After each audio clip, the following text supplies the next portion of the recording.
deductive logic, abductive logic, inductive logic, those things, those types of logic which have formal systems, wherein which we can actually put things together and come to conclusions, right? So which of those systems do you rely upon when you use the word logic? What do you mean by systems? Are you saying just what, deductive logic, or are you saying? Well, yeah. So how do you when you say logic? Yes. So once again, when I say logic, I'm referring to one of those things, right? Okay. So, for example, abductive logic is inference to the best explanation, if you like, yeah. So if something happens today, I don't know. If I have a dog at home, and I have a dog bowl, yeah, and then I go put the food there and I leave, and the food is gone. Yes. Abductive logic will tell me, okay, that look, the dog ate the food. Yes. Even though there are possibilities that maybe the granddad ate the food or whoever, but it's inference to the best explanation. It's abductive logic. So I'm asking you, I don't know what's happening, but I'm asking you, so before we talk about logic, which system are we talking about? Okay, so, well, it depends what you're looking at, the proposition that you're looking at. So, I would say when we're talking about the Trinities, or something like that, when I say it's logically coherent, I'm simply saying that there is no entailment of a contradiction from that proposition, okay? Because logic is simply like I was saying, a generalization of human language use. And so we generalize and from that infer certain principles, such as the principle of non-contradiction. Right. The law of non-contradiction. Perfect. Now you're making certain things like that. now. So now what you're trying to say is that from a logical perspective, it's not incoherent. It's not contradictory. Yes. Okay. Can I ask a question then? Yes.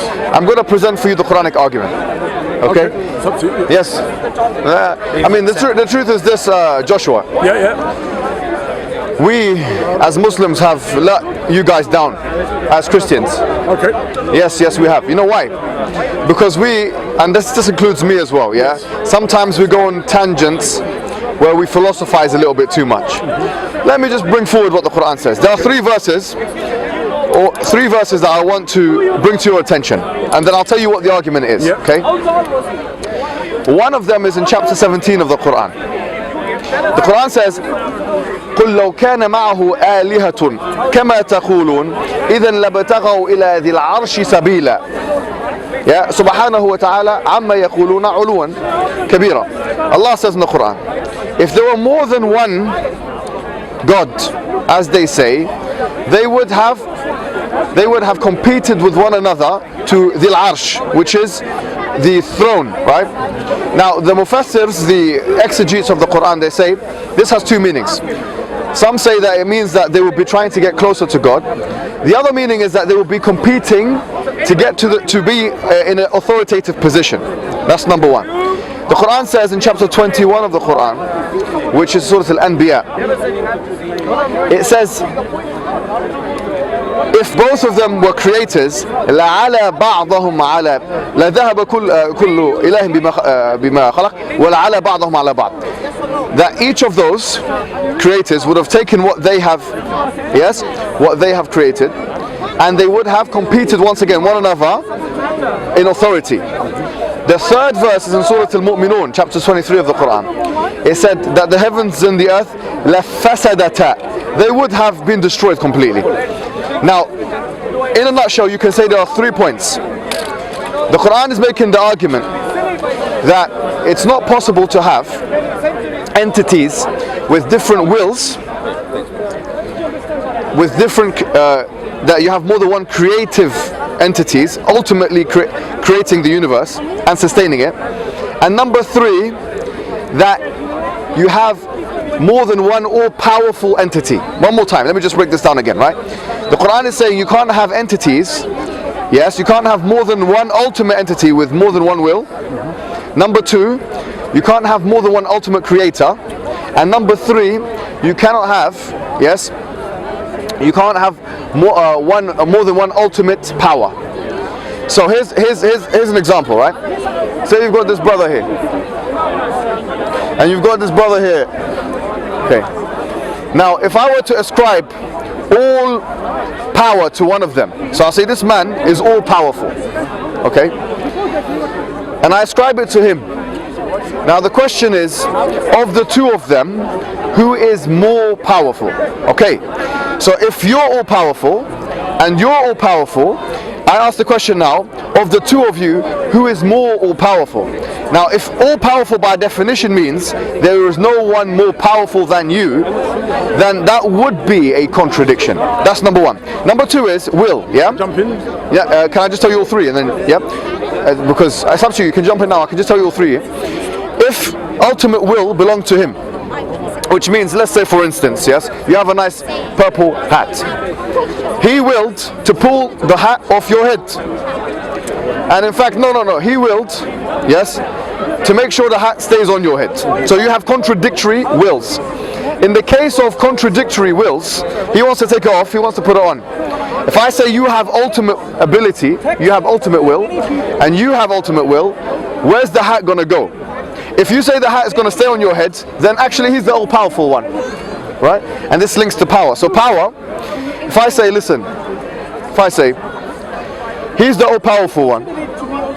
Have we said this already? Yeah. We said, sorry, the creative capability, yeah? That's the third thing. Say, for example, I say, you created, you're the ultimate creator. The ultimate, I'm using very important words, and I want you to pay attention. He's the ultimate creator. And now you say, no, he's the ultimate creator. So the question is, which of the two is ultimately creating? Now, if you say they're compromising in creation, this would imply weakness on both of their behalf. Because compromise is only done in the case of weakness or inability. Now, yes. So you got it, yeah? Yeah. So it's about conflicting wills, and you can't have two or more, two more omnipotent beings. So first, I need to understand what's your definition of omnipotence, so then I can work with. Perfect. What's your definition? My definition of omnipotence is power or strength that cannot be. Yes, that cannot be subordinated in any case. So I disagree with that definition. I'll say the definition that I would work with, and most philosophers who study this topic would say, omnipotence means the ability to perform any action that is logically possible. Okay, no problem. Omnipotence is, so let's say, so Silly when someone says, can God create a stone that's too heavy for him to lift? Yeah. No, that doesn't go against God's action because it's not logically possible. Even if we go with that definition, no problem. I'm saying go with that definition. Yeah, let's go. Now, you're then basically saying within that framework that there can't be two beings. But there's something I would like to add to that definition before you continue, right? The ability to do any action that isn't logically incoherent, yeah? That's fine. Yeah. What we would say from an Islamic perspective, and I want to bring this to your attention, okay? And you're free to comment. We have two kinds of attributes of God. One of them is called as-sifat al-dhatiyya, which means intrinsic attributes of God. And the other ones are called as-sifat al-fi'aliyya, the actions of God. Okay? So what we would, the actions of God. I have no issue with that. So I'm saying, no. What I was going to say, our principle is as follows, right? And you might agree with this, right? We would say the things which God would not do, for instance, are those things which go against his attributes. So for instance, some people say, does God lie? Could God lie? We would say God wouldn't lie because it goes against his attributes of truthfulness, for example, right? Of justice. So for us, the attributes of God are the deciphering thing for us where we decide if something is, yes? Yeah, I have no problem. I'm just saying, so I can work with that. I'll define it a little bit different. I'll just say it's logically impossible for God to lie because God, by definition, has an essential attribute of perfect goodness. So if he was then to go and lie, it will be saying that he doesn't have that attribute. Right, so the question now is, going back to the wills and the creative cap. So with that now, how you then show it's logically possible is saying that this scenario doesn't entail. Did you put this in your writing, by the way? Oh yes, yeah. So you mentioned this. What do you mean? Sorry. You know this argument I put forward to you. Yes. Did you respond to it in your writing? So what did you write? Paradox of omnipotence. So. Oh, you called it. Is that what it's called? Yeah. So I mean, it's been debated quite a while by the medievals. John Duns Scotus argued against it and things like that. So it's a philosophical issue. It's saying, can there be more than one omnipotent being? Because they will have conflicting wills. This is a Quranic argument. So they'll have conflicting wills. Yes. Well, all I have to do is show you that it's logically possible, that there is a scenario where it doesn't entail a contradiction. Because to say something's logically impossible is to say that proposition entails a contradiction. Okay? Now, say that again. Sorry, one more time. To say something is logically impossible is just to say that. No, I haven't said. 1 second. That's not the argument I'm putting forward. I just want to make it clear, right? What is the argument then? Because it's important that you have in front of you exactly what I'm saying. Okay, so So what I'm saying is that if we have two entities which are separate persons, yes, which are ultimately powerful, ultimately creative in their capacity, and ultimately willing at all times, at all times.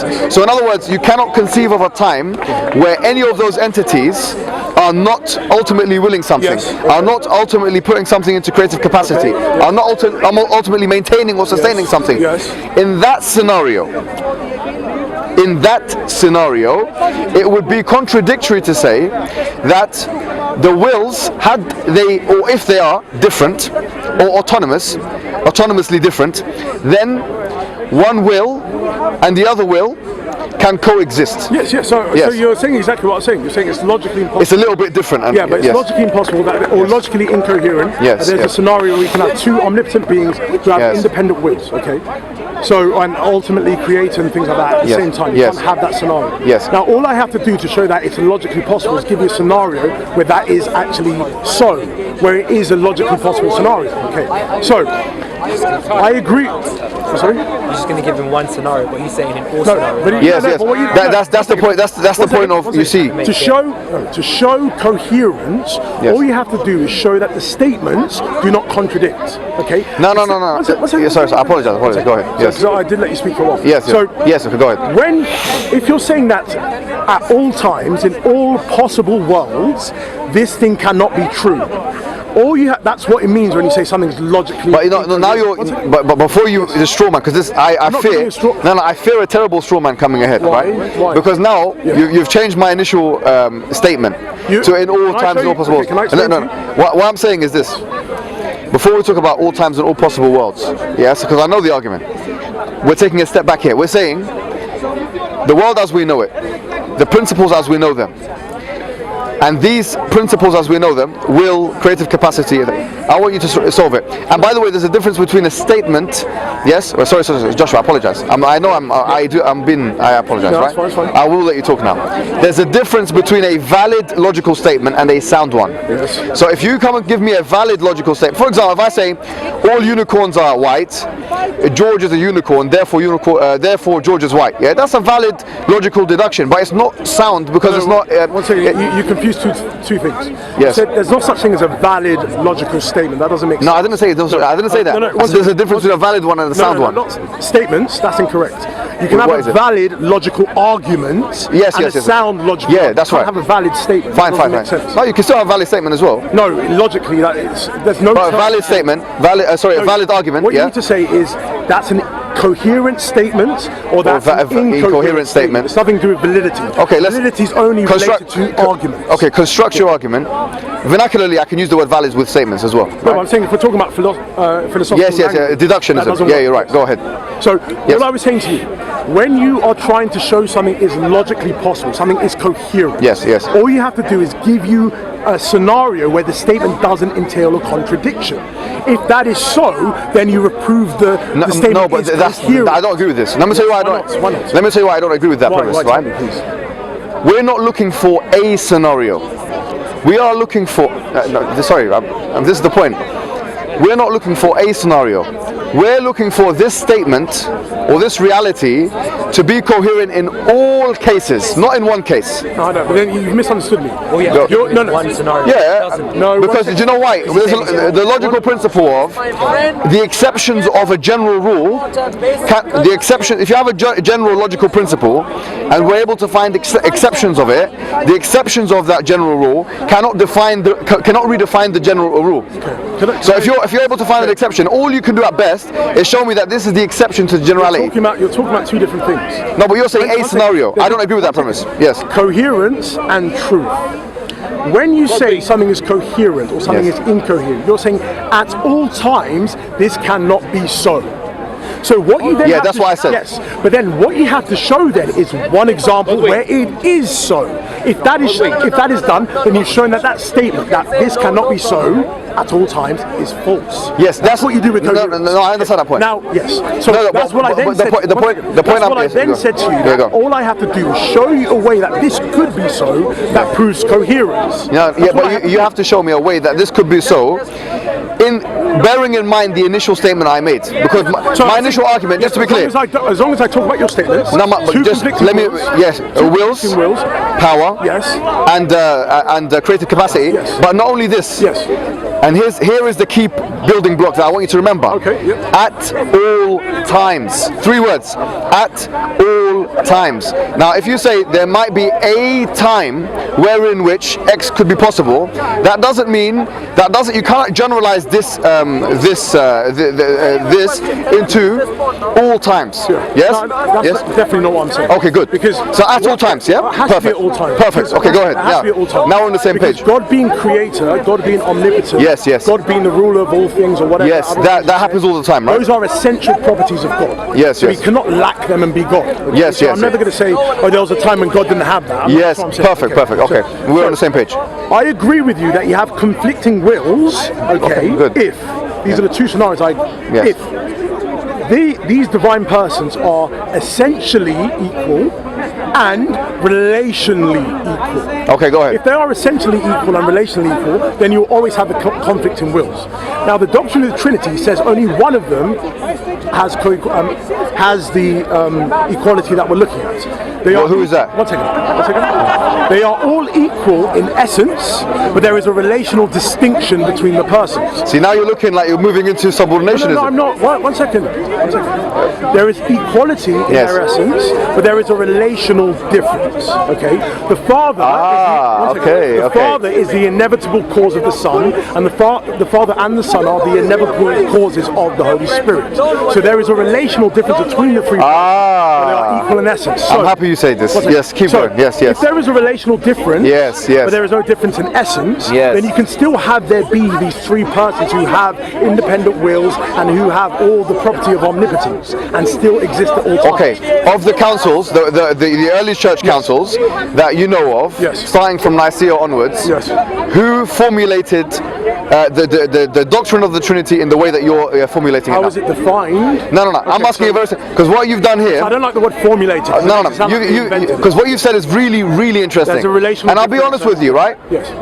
What you've done is essentially, you've said there is a hierarchy within the Trinity, all right? That's what you've said. A relational hierarchy. A relational hierarchy. I have no problem. You don't have a problem with that? Relational hierarchy, I have no. You don't have a problem with that? Yes, okay. Well, the Nicene Creed, tell me, please. They would have had a problem with that. Tell me, please. Not Nicene Creed, sorry. After Constantinople, there would have been a serious problem. Creed, sorry. Which creed? Constantinople Creed. So 381. 381. Tell me where there's a okay, now, after 381, we had the idea of coexistence and co-equality. In what?